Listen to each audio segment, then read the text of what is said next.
Hi, this is Amanda, And this is Lindsay. We're True Creeps, where the stories are true. and the creeps are real. We'll cover stories from grotesque gore To the possibly plausible paranormal, to horrifying history to tense and terrible true crime. and everything else that goes bump in the night. We want you to join us while we creep. We cover mature topics. Listener discretion is advised.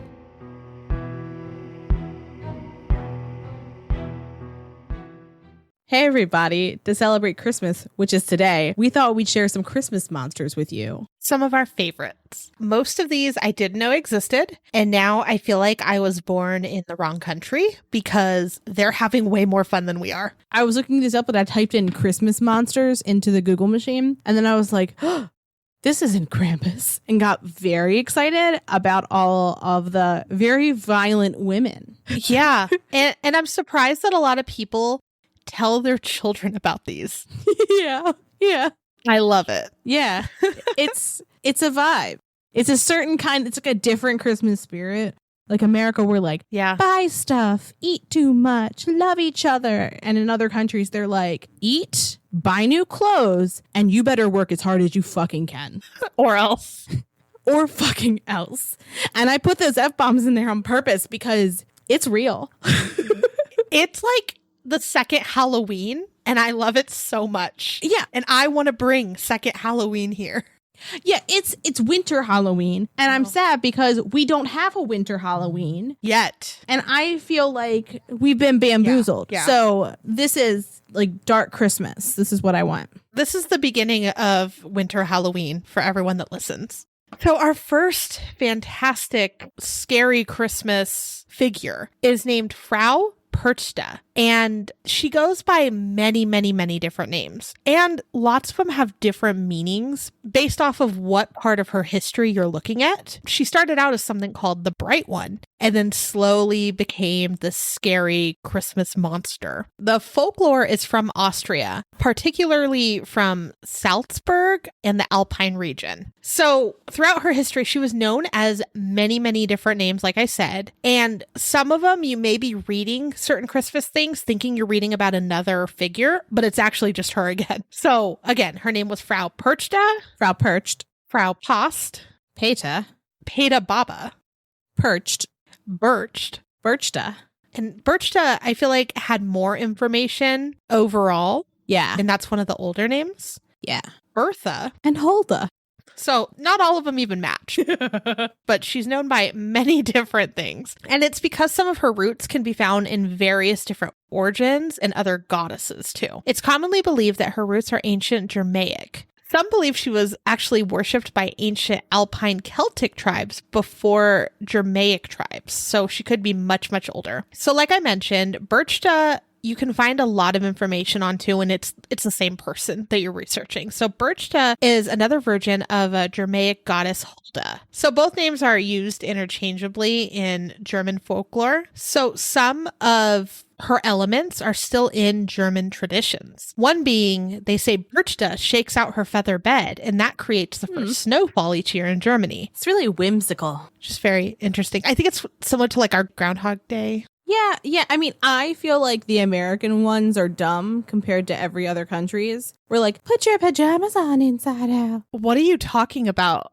What is that? I forget that you live in Arizona and you are from the West Coast. Okay, so on the East Coast and generally where it snows, we want it to snow because I'm in Baltimore, which is like just snowy enough where whenever it snows, people are like, oh my God, and like freak out. So if there's bad snow, we still have a snow day.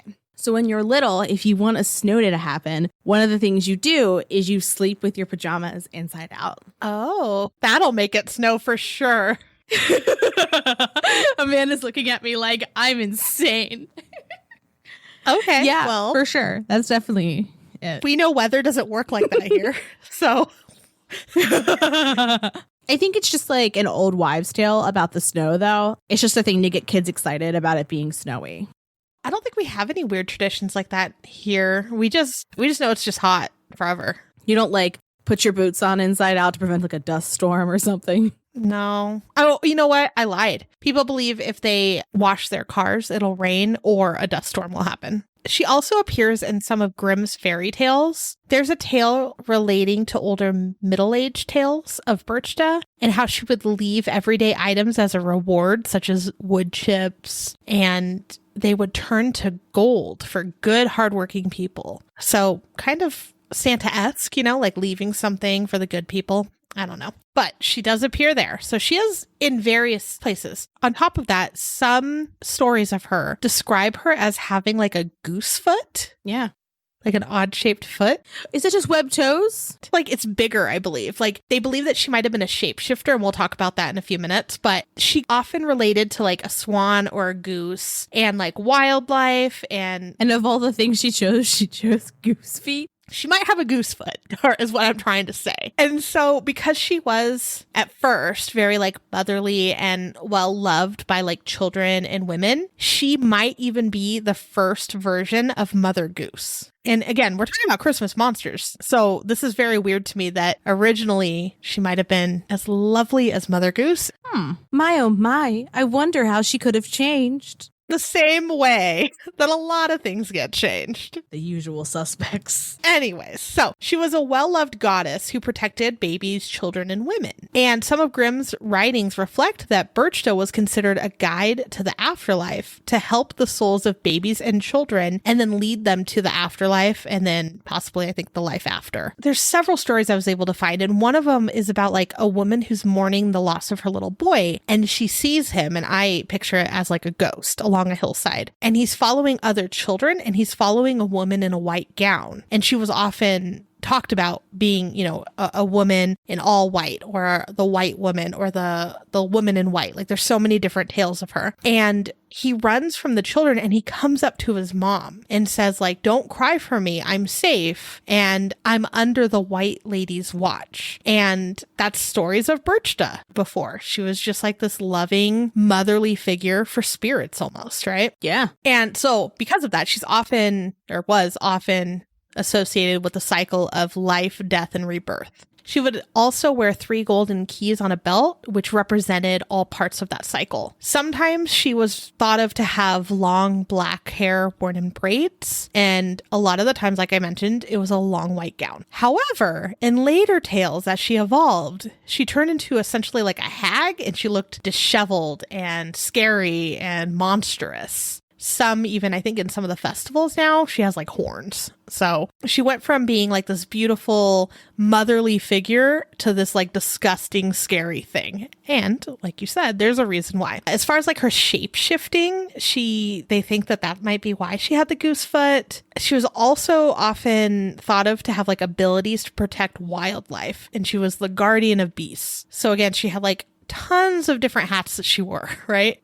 She was also connected with a lot of nature. So like birch trees, holly trees, flax, wild berries, various animals, basically anything that lived near her home in the mountains. So like the Alpine region was kind of under her domain. So think of those type of animals. That makes sense. So how did she become this scary thing, Lindsay? So do you remember Samhain? How that got changed a little bit? Just a touch? The bat bonfires that were just so wholesome and fun. Yeah, wholesome and fun. When Christianity rose in power and popularity, some things changed. And it's pretty well known that with the rise of Christianity, a lot of pagan customs were either absorbed or converted in a way that kind of perverted what that original holiday was. So something that was wholesome was transformed into fearsome, right? I hate it. Hate it. Like, as much as we love the spooky and the creepy and all of those things, it's interesting to see like this like beautiful kind of comforting figure be warped into something so terrible. Yeah. So she went from basically a beautiful woman who guided children to a violent demon who made sure that people worked hard. Also, the folks thought that she would capture children and would eat them, similar to Krampus. Mm-hmm. Of course she did. Yeah, as one does. That's what all demons do. So Perchta's link to winter solstice couldn't be erased. People were still celebrating winter solstice and they were still celebrating her. And so more and more the church worked to make people think that she was a demon. So they would describe her, as Amanda said, as a hag. They said she would eat babies and she would mutilate people. And they also would say that she had an iron nose. And what's interesting is that she's not the only ancient goddess that was described as having an iron nose. There's also Baba Yaga, who's part of Hungarian folklore, which I don't know a ton about, but I think we could probably talk about her in a later episode. But she also was talked about as having an iron nose.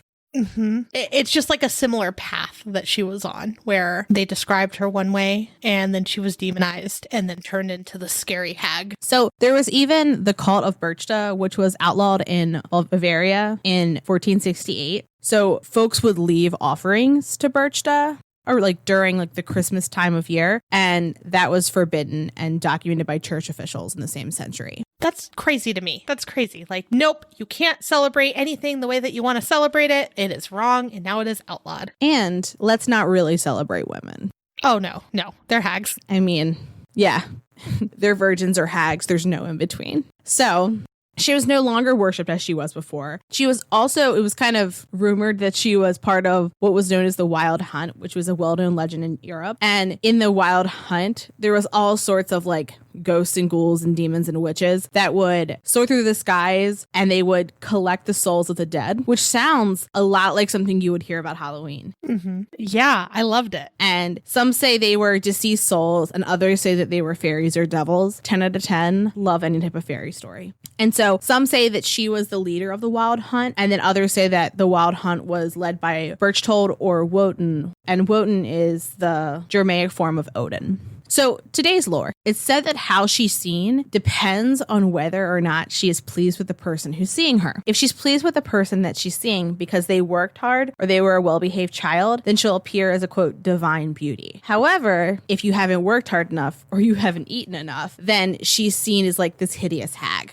Right. Amanda, the 12 Days of Christmas features heavily in this.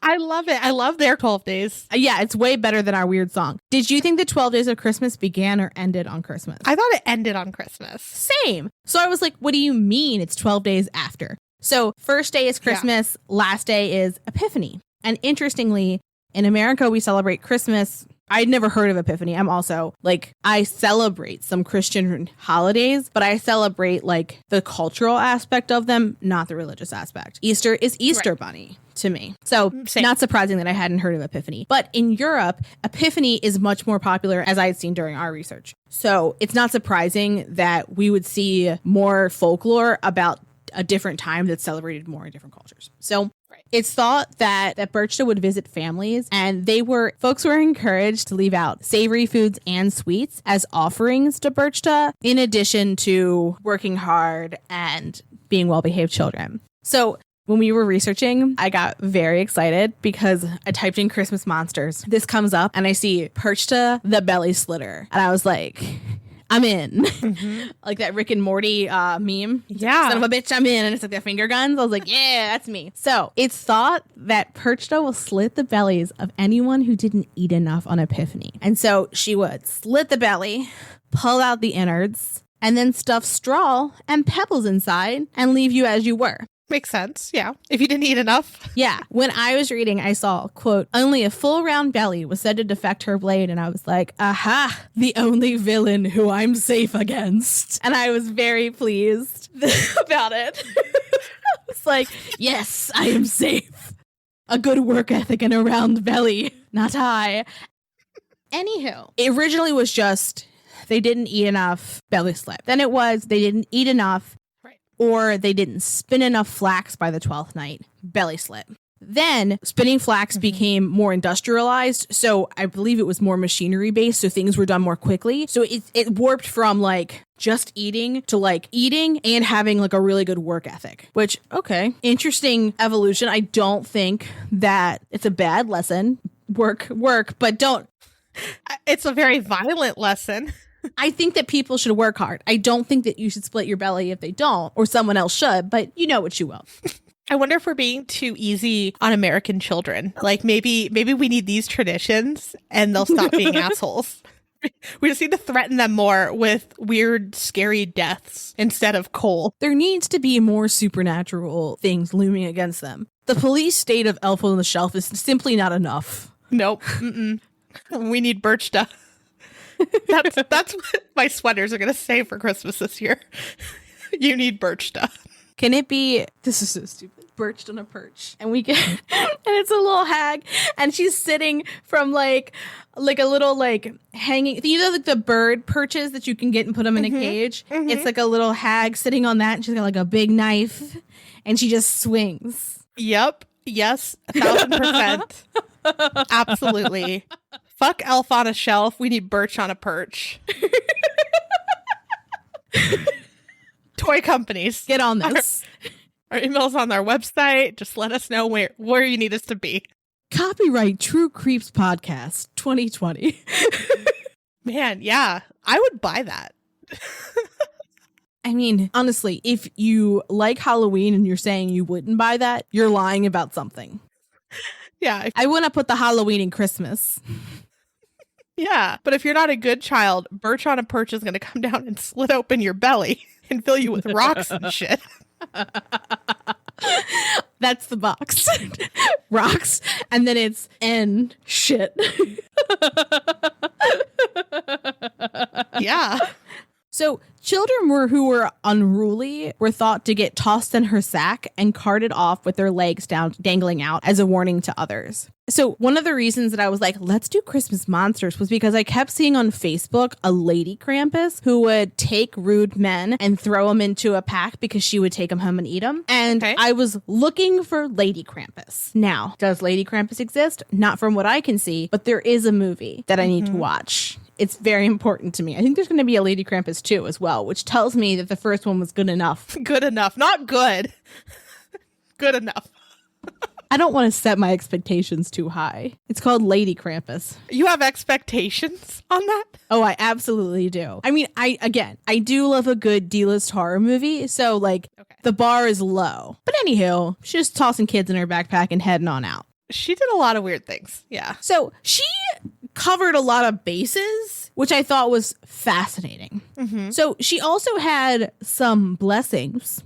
So if you say you did, spin your flax, eat a lot, or were not an unruly child, you would be given like sugar plums and nuts, for example. That's what kids were given if they did their schoolwork. If the land was plowed, she would make it fruitful and the cattle for that farm would survive. Yeah, like luck. She would give them luck in their land. Yeah. Yeah. And then in 1889's scholar Julia Schmidt said shepherds thought that she would bless their flocks if they had given her offerings of flax because of the spinning of flax. The other idea was that she would come to their house on the 11th day of Christmas evening. So it was like the 12th night eve. Yeah. And if the folks would let her in, appearing as an old lady, and they gave her some of like the remains of supper that were left out, she would then bestow blessings upon the home. And that sounds like a busy night, like going over, eating everybody's leftovers. I imagine her as like coming down the chimney and you need to leave her leftovers. It's not cookies and milk. It's like, just whatever, just fix me a plate. Put it in the microwave. Yeah. Yeah, but it's just like a really good excuse to not have to clean up after dinner that night. Perchta's coming. What if the blessings on the home were that she just cleaned up after dinner and that you didn't have to? That'd be enough. Another reason why we need to bring her here. Yeah. Bring Perchta back. Yeah. Or just over. Start a hashtag. Yeah. Oh, a perch on a perch. So there's also something called the Perchton, and it's basically like a group of Perchta's companions. And at least as early as the Middle Ages, boys and men would dress up as the Perchton around Christmas time. And they'd dress in the horned masks and animal hides. They'd ring bells. They'd have switches. And they'd say that they were repelling winter demons. Oh. Now it's not as spiritually related, but I did see when I was actually looking on YouTube for more like of her celebrations that there are still festivals that look like this. And I couldn't understand what they were saying because it was not in English, but these festivals are still there. And it looks like just imagine a bunch of crazy like Krampuses running around like almost like a parade is what I was watching. I've seen that a lot of times what we think are Krampus parades are actually this. Exactly. Yeah. I was like, I thought it was pretty cool, but also like really weird. Like imagine, in our country, if we saw things like that, everyone would be like, no go. Halloween's evil. Scary horned demons are terrible. And there, it's just like, they're scaring away the winter demons. That's all they're doing. They're out demoning the demons. We can't have anything nice, Amanda. So I wanted to know if birch on a perch existed. Oh, no. And it doesn't. But there is a fragrance called the belly slitter fragrance. What do you think it smells like? Oh, worry not. Iron, apples, black pepper, forest, cade, and ghost pipes. Ghost pipes? Ghost pipes. What's a ghost pipe? You know I'm going to Google it. Ghost pipe. Oh, it's a flower. Okay. It's a waxy white flower. I want to have a garden of ghost pipes. Heck yeah. Is ghost pipe poisonous? It tastes like asparagus. Oh. And it might be toxic. Oh. I mean, what did I really expect from ghost pipes, I guess? I needed you to know about the belly slitter fragrance. I'm very excited, and I will be Googling that. So the tradition of dressing in the masks and doing these parades still happens in modern times in Germany, Switzerland, Austria, and several other countries. And the parade, like you mentioned, like we thought it was just a parade of Krampus, but I guess it's alongside Krampus. And yeah, they pretty much believe that they're scaring away winter ghosts and demons. What a time. What a time. Right? It sounds exciting. Yeah, it sounds like a nice spooky Christmas pastime. Yeah, so Perchta is still a thing in Europe. We need to bring Birch on the perch here and start scaring children when they're bad instead of just telling them Santa's watching. Perchta is on her way. She's coming on over. I was very excited for these. Like, it's so interesting how scary Christmas time is in other places. And it's not just like Santa and everything surrounding him. And Santa's still a fairly new tradition from what I understand. Oh, yeah. And like this stuff's been around a lot longer. So it's fascinating to me. I also find it fascinating that our like brightest and cheeriest holiday happens at the physically darkest time of the year for like a lot of people. So I think that that's an interesting kind of like juxtaposition. And we'll talk about that more when we talk about like the history of a different Christmas monster. But I just think it's interesting that in America, we're like, make it bright, make it happy. And other countries are like, let it be what it is. I read something, and I didn't want to go too far down that rabbit hole because then I would have never slept again. But it was talking about how Christmas was like a time for drinking and parties and like debauchery, and that we had to reel it in to make it cheerful and Santa and loving and boring. Yeah. So I like this. I like the crazy, scary Christmas, and that's what I want now. I'm demanding it. I'm going on strike until it happens. Yeah. Okay, so our next Christmas monster is named Gryla, and her name loosely translates to growler, which I appreciate and love. So, in the 13th century in Ida, Snorri Sturluson talked about Gryla, and in their poems, they described her with the following traits: goat horns and hooves, a long nose covered in warts, black eyes on the back of her neck, black teeth, but it didn't seem like they were black like from rot, like they were just naturally black. Deformed nails from each finger. To which I ask you, if you were a mystical creature and your nails are all the same way, would they be deformed? Do you see what I'm saying? If it's on you, one of a kind creature, is it deformed or is it merely formed? Oh. I don't know. Right. Is it normal for her? It was normal for the Grylas. Like, Gryla had nails that were different than ours. Live your truth. She also had 15 tails, and that's specific, but each of her tails had 100 bags. And just before I tell you what those bags were filled with, that really made me think of like when you go to the grocery store and you're like, I'm not going back. Like, she was like, wherever she came from, she was making it in one trip. But okay. Yeah. So she had 100 bags. And each one was filled with 20 children. And in case math is hard, that's 300 children that were affixed to her tails. How big was Gryla? Because in a lot of pictures I see. Photos taken of Gryla. Photos taken of Gryla in the 13th century. She was a normal sized demon. I mean, I don't know. Maybe her tails were retractable. Okay. Yeah. Makes sense. Thanks for clearing that up. You're welcome. That's me, Gryla expert. So she's thought to live in the mountains of Iceland in caves. So, and the earliest accounts of her were oral accounts that were like passed down, but then the earliest written reference was found in the 13th century in different poems about the region. And so one reads, "Here comes Gryla down in the field with 15 tails on her." 15 tails, yeah. And another says, "Down comes Gryla from the outer fields with 40 tails, a bag on her back, a sword, a knife in her hand, coming to carve out the stomachs of children who cry for meat during Lent." And so, okay, a few things. First, that's more tails. Secondly, Yes.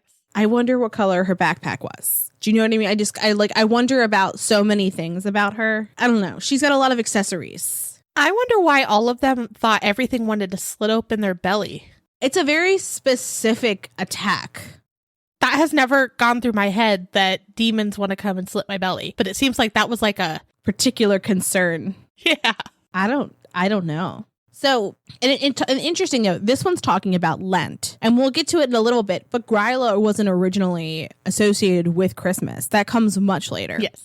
So, in Iceland, it gets very dark around Christmas time. There's not a lot of light there then. And so, before Christmas was celebrated in Iceland, there was a midwinter holiday called Yule. And it comes from a version of the Old English and Old Germanic word for Yule. And it was a time for gathering together and celebrating and feasting. And it kind of evolved into their modern Christmas. But it was also like, it was darker in terms of the time of the year, but also in how it was celebrated, because it wasn't just a time to like bring together your relatives. It was also a time to bring around like the ghosts of your relatives. And it was thought that elves, trolls, and other magical or spooky creatures were thought to kind of just be lingering about. Right. And that sometimes they would wear masks and kind of visit, if you will, which really reminds me again of Samhain. Yes. Because it was thought that like demons were doing what they will and ghosts were doing what they will. So prior to the 19th century, Gryla was the personification of the winter and the darkness and the snow getting closer and taking over the land again. So again, very similar to Samhain. Now, she represented winter, and she was also thought to control the landscape. Icelandic folks merely saw themselves as inhabitants of the land, and that it was run by mythical creatures such as Gryla. Sounds very scary. Yeah, well, have you ever been to Iceland? I have not, but now I want to. It has kind of, like, when you compare it to, okay, we're going to compare everything to America because we're Americans, that's where we live. Yeah, like, yeah. Maryland, like, sometimes we'll get some floods because we're near water and it rains sometimes. It can be really humid sometimes, but, like, it's not Arizona heat by any means. And sometimes it'll snow, but it's, like, once a decade where it's, like, crazy, crazy snow, right? So it's not, like, it's not really a dangerous place to live. And not that Iceland is either, but I would say that they have more of like a chaotic type of landscape, because when you think that like part of like there's glaciers everywhere, there's earthquakes regularly, there's volcanoes, there's geysers, like it's a much more intense place than I think most places in America. Yeah, that makes sense. When we went there, there's a place where they'll have like hot springs all over the place. And there's a place where you can go where they bake bread in the ground because the ground is so hot that it bakes bread. It's a delicious bread, by the way. Well, in Arizona, we can bake cookies in our cars in summertime. So we got you, Iceland. Suck on that. Okay, what do you have to combat the northern lights? Scorpions. I'm trying to think. Let's see. So that's pretty and like magical. So the opposite, we have dust storms that you can't even see the sky. It just takes the whole sky away. That's terrifying. Yeah. Oh, thank you. They're called haboobs. I'm not mature enough for that. So yeah, all right, that makes sense. That's why they blame the random creatures, because they're the ones making the underground hot and all kinds of weird stuff happening. Makes sense now. Thank you. So she wasn't actually connected to Christmas time until around the early 19th century. So not terribly long ago. And some poems began to associate her with the holiday. And I guess there's debate, though, that it was the 19th century, and then some say there are things from the 17th century. So somewhere between that time. And it was around that same time that the Yule Lads and the Yule Cat became part of her family. And we're going to talk about those two next. And those two are fantastic. But all of these figures were individual stories. And then they're like, you know what? Why don't we lump them all together? Yeah. And then it became this crazy, weird family of scary beings. This tail demon needed a husband. It definitely did. And it needed a cat for sure. And I mean, who doesn't need a ton cat? of children. Yeah. Yeah, a demon cat. I love it. My favorite things to come out of Scary Christmas is the Yule Cat. Oh, absolutely. And you'll find out why in a minute. So from there, she kept track of whether children were naughty or nice all year. Sound familiar? And if children misbehaved, she would kidnap them, take her into her cave. Once there, she would boil them alive and then make them into stew. Also sounds familiar. Just kidding. It doesn't. It doesn't sound familiar. Can you imagine if, like, you take your kid to see Santa Claus and they're like, have you been good? And they're like, we've been trying. Well, if you're not good, I'm going to kidnap you and make you into a stew. Do you think kids would be well behaved? I would like to think so. Yeah. Yeah. So that's why when people are like, well, other countries are better, it's because they threaten their children with death. Yeah. Yeah. Okay. So her husband would lie in bed and wait for this stew made of children. And then her kids, like I said, are called the Yule Lads. And they were around, I'd guess, eating stew too. Children's stew. Or licking pans or spoons or whatever they did. Oh, yeah. They have a lot of weird things that they like to do. And in total, some of the stories about her say that she had 3 different husbands. And in some stories, she had 72 children. So, I mean, I guess that's why she really didn't like children anymore, right? That's a lot of children. That's too many children. Well, she had a lot of tails to hold the children. In bags. In bags. Child bags. Child bags to make stew. Think of how fun Christmas could be, guys. It could be so much fun. So let's get into her children then, the Yule Lads. Yeah, yeah. So when we talk Yule Lads, we're talking about only 13 of Gryla's troll sons, because her husband was also a troll, I believe. So it makes sense that they were trolls. Everyone's a troll, but not a treasure troll. So it's thought that starting 13 days before Christmas, they would leave their home, and one by one, they would invade and stay in someone's home, like up until Christmas. So like one lad per day doing what they will. And they would leave by Epiphany, and they would, quote, bedevil the family until they left, which I thought was a very interesting and sweet way of being super annoying, but not in like an aggressive way, just like very strangely annoying. So we're going to... Yeah, no belly slitting. No belly slitting. And so they're named after the annoying thing they do. So we're going to tell you about what they did. So one was the harasser of sheep. Another was the stealer of milk. One was the eater of crust in pans. So I'm thinking like pie crust and such, right? One would lick all the spoons. Another would steal the leftovers that were in pots, which tells me that Perchta was not going to be getting leftovers from those families. And another was the stealer of leftovers in bowls. So Perchta was definitely not getting anything. There was also the slammer of doors at night. Only at night. It me. Stealer of yogurt. Specific. Yeah. Stealer of smoked sausage. The window keeper. That one's the messed up one. The stealer of what we would say is snowflake bread. The stealer of meat by method of hook. It's so specific. The stealer and possible eater of candles. Gryla's so worried about everyone else's kids that she didn't fix her children. Yeah, they're really strange. She never stopped them and told them not to eat candles. So specific again.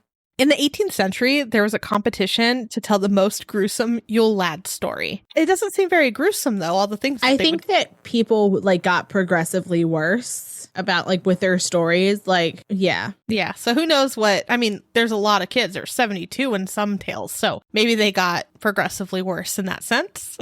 The stories got so out of control that in 1746, there was a public decree to, quote, the foolish custom of scaring children with the Yuletide lads and ghosts. So it outlawed it.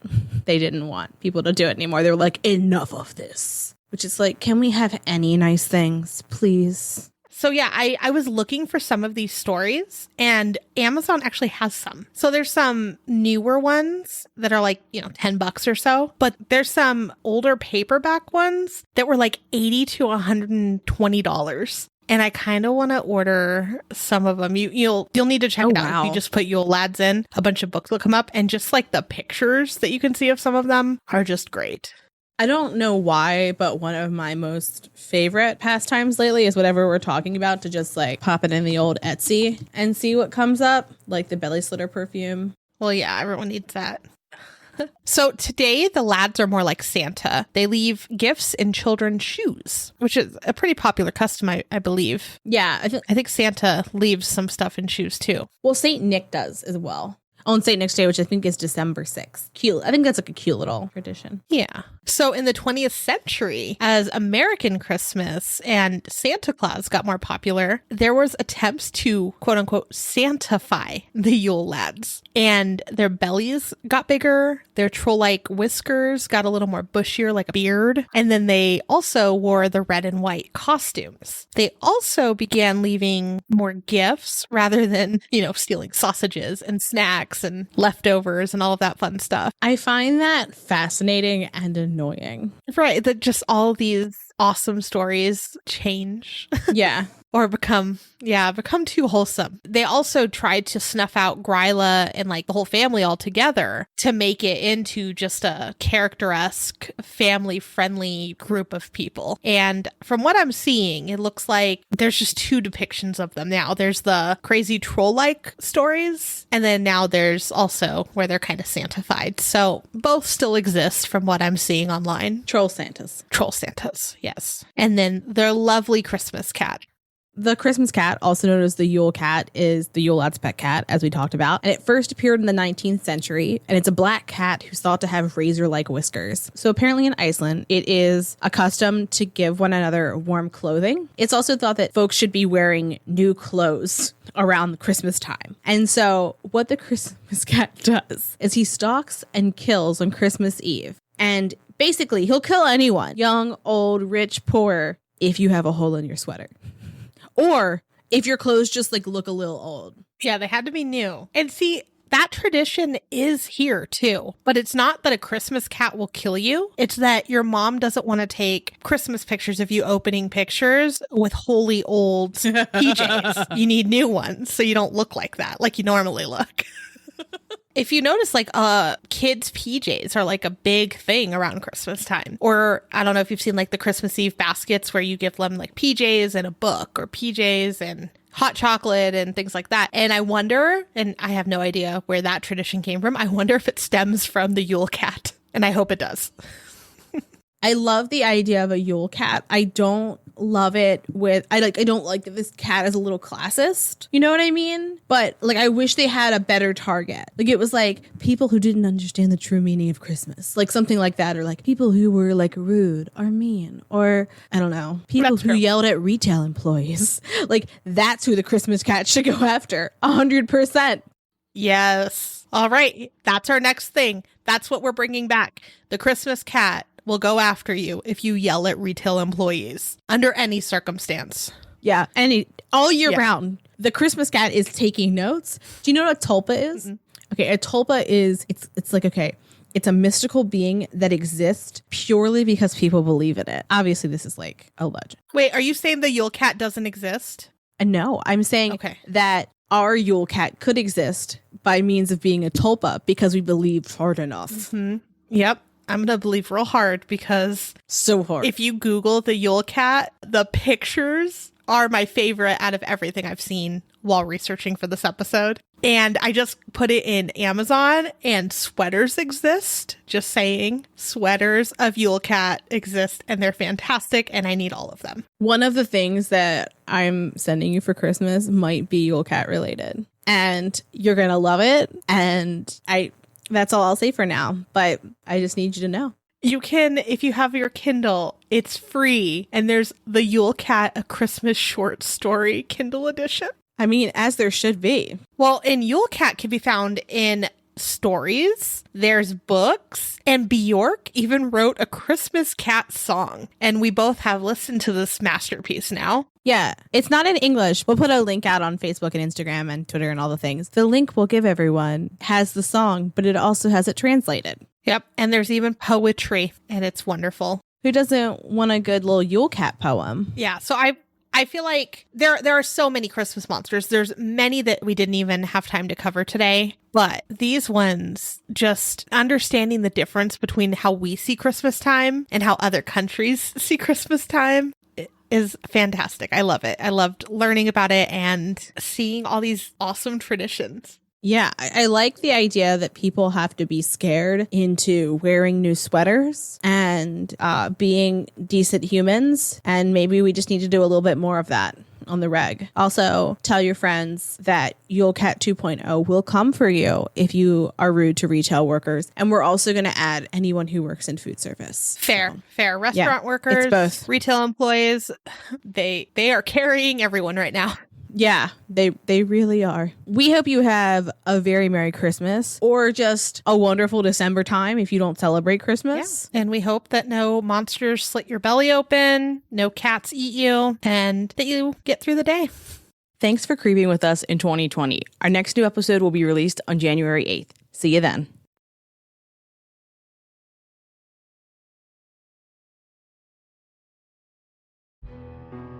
Thanks for listening. For more information on our sources, please visit our website, truecreeps.com.